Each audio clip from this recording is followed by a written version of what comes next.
안녕하세요. 보타이맨입니다. 4월 마지막 날 미국 소식을 전해 드리겠습니다. 오늘의 첫 번째 소식입니다. 도널드 트럼프 행정부 안에서 FBI가 지금 숙정 작업이 한창입니다. 깨있는 요원이라는 사람들이 약 1,500명이 다른 부서로 발령나는 형식으로 지금 숙정을 당하고 있는데, 이것은 2020년 플로이드 사건 때 바로 시위대를 향하여 무릎을 꿇었던 요원을 포함하고, 또한 도널드 트럼프 대통령 말하라고 별장에서의 수색영장 집행 시에 파견되었던 FBI 요원들, 그리고 16 사태에 관련되었던 많은 FBI 요원들이 지금 일선 업무에서 배제가 되어 다른 부서로 지금 재배치되고 있다고 전해지고 있습니다. 여기에 대하여 CNN은 비난하기를, 정상적인 징계 절차를 밟으면 수개월 내지 1년 이상이 걸리므로 도널드 트럼프 대통령 행정부의 FBI 수장들은 이렇게 다른 데로 전보 발령하는 형식으로 이들에게 불이익을 주고 있다고 비난하고 나서고 있습니다. 맨 처음 조지 플로이드 사건을 검토하고 FBI가 발표를 할 때는 해당 공무원들의 잘못은 없다고 발표를 하였으나, 나중에 폭동이 일어나자 FBI가 그 스탠스를 바꾸어 체포 행위에 가담하였던 모든 경관들에게 중형을 선고한 바가 있습니다. 이것은 대민 봉사를 하고 있던 경찰관의 잘못이라고 엉터리 발표를 함에 따라 전국적인 소요가 일어나고 전국적인 폭동을 유발한 사건이기도 합니다. 여기에 대해 도널드 트럼프 대통령은 오늘 처음 나에 이르기를 FBI가 지금 많이 개선이 되었습니다고 이야기를 하고 있습니다. 캐시 파텔 FBI 국장은 FBI 내 외부의 지휘 고하를 막론하고 책임을 묻겠다고 오늘 발표를 하였습니다. 따라서 캐시 파텔의 발표에 따르면 이번 주말부터 엄격한 헌법적 감독을 통하여 이 모든 행위 하나하나에 대한 감사를 시행하겠다고 발표를 하고 있는 것입니다. 덧붙여 파텔 국장은 두 단계의 사법 시스템은 존재하지 않습니다. 사법 시스템이라고 하는 것은 일관성이 있고 한 단계로 족한 것이지 경우에 따라서 왔다리 갔다리 하는 2단계는 존재하지 않는다고 하며 미국 법치주의의 회복을 공언하고 나서고 있습니다. 따라서 캐시 파텔의 발표에 따르면 앞으로 미국은 정상적인 법치 국가로 돌아갈 것 같습니다.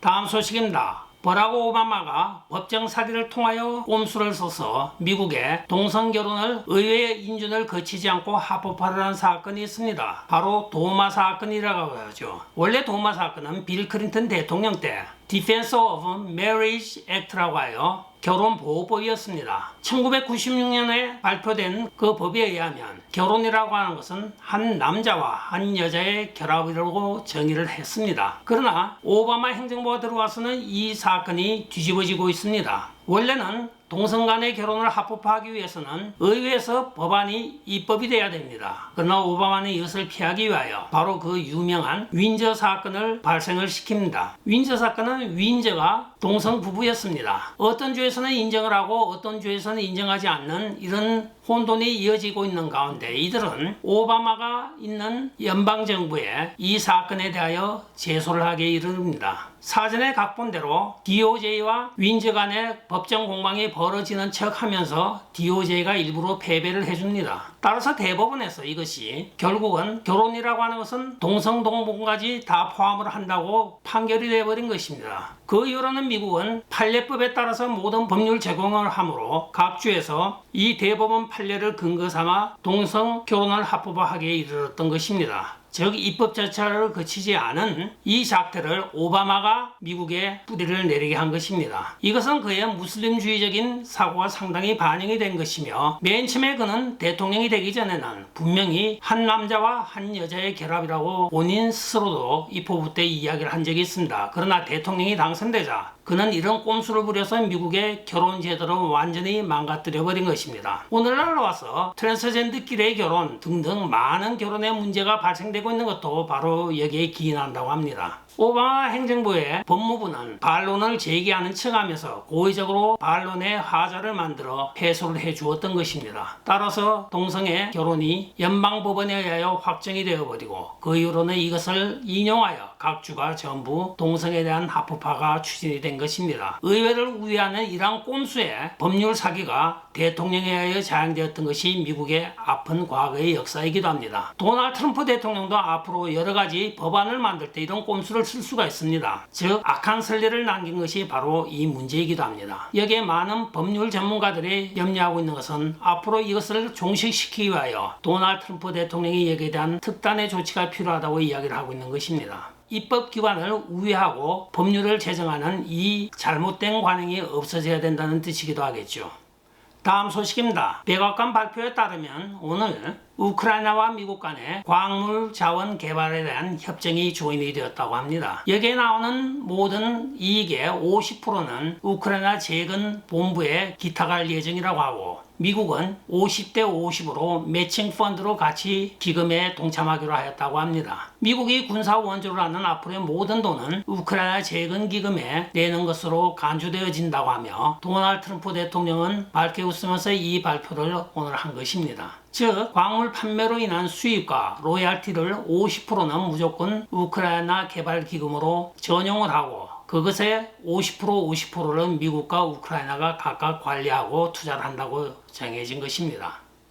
다음 소식입니다. 언론들과 민주당은 1·4분기의 미국의 경제 성적이 아주 비관적인 듯이 발표를 하고 설레발을 풀고 있습니다. 그러나 많은 경제학자들이 심층을 분석한 결과 경제는 지금 황금빛으로 향하여 가고 있다고 전해지고 있습니다. 물론 1·4분기에 미국의 GDP는 0.3%가 감소하였습니다. 그러나 이것은 바로 정부 지출을 많이 줄인 탓이라고 합니다. 민간 소비 부분에서는 오히려 늘어났으나 정부 지출을 도지가 많이 삭감하거나 계약을 파기해버림으로써 그만큼 줄어들어서 0.3%의 GDP 축소가 나타난 것이라고 합니다. 이는 2022년 중반 이후로 가장 낮은 증가율을 나타내고 있긴 하나, 여기에는 바로 관세 전쟁의 여파도 같이 포함이 되어 있습니다. 관세 전쟁으로 인하여 많은 기업들이 선인매를 함으로써 소비자 지출이 많이 늘어났고, 2, 4분기, 3, 4분기 연말까지가 되면 점점 더 경제 민영화가 가속이 되어 밝은 전망을 보이고 있다고 이야기를 한 것입니다. 조 바이든은 지속적인 성장을 기대할 수 없는 표퓰리즘 경제 정책을 펴서 대규모의 차익과 지폐 남발을 인한 인플레이션을 유발하였던 것입니다. 이것을 도널드 트럼프 대통령이 다시 미국을 위대하게 만들기 위하여 경제정책을 지금 관세전쟁과 기타 하나하나 도지를 통하여 실효성을 거두고 있다고 오늘 전해지고 있으며, 경제학자들은 앞으로 미국에 경제적인 황금기가 올 것이라고 하는데, 우리 서민들에게는 언제 그러한 효과가 도래할지 기다려지기도 합니다. 소비자 지출 부분을 보면 정부 구매를 약 3.2%를 앞질름으로써 2020년 중반 이후에 가장 좋은 수치를 보이고 있으며,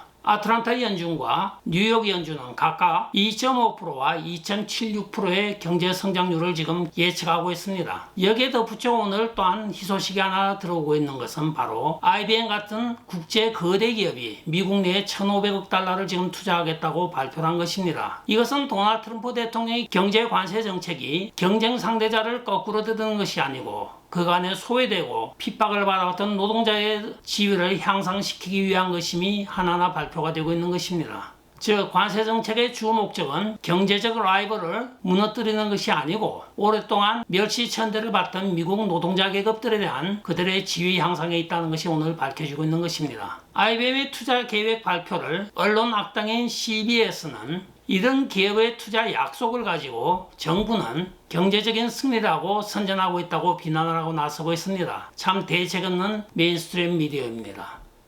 시청해주신 여러분 감사합니다. 지금까지 보타임맨이었습니다. 좋아요, 댓글, 구독 부탁드리고 안녕히 계십시오. 바이.